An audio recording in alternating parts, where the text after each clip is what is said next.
Haydi bismillah. Araba gidecek. Ula gelin vurur bize ha. Araba gidecek hadi. O araba gitti. Araba gitti. Çık taşacak şimdi çıkın.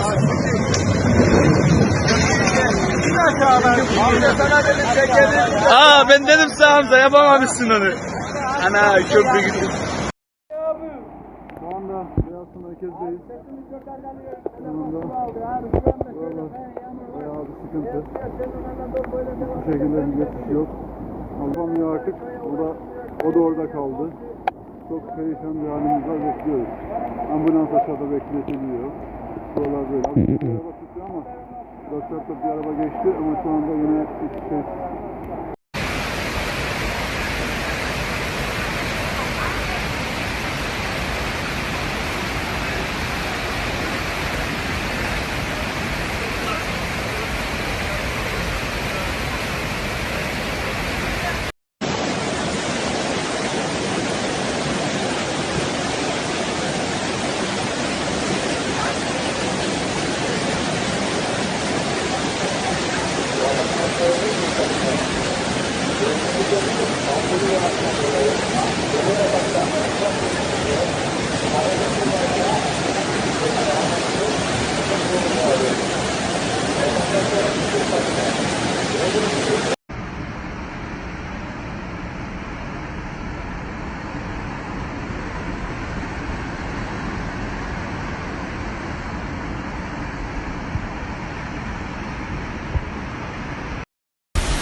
Ay Melek Mehmet Yeliçin. Melek baba say.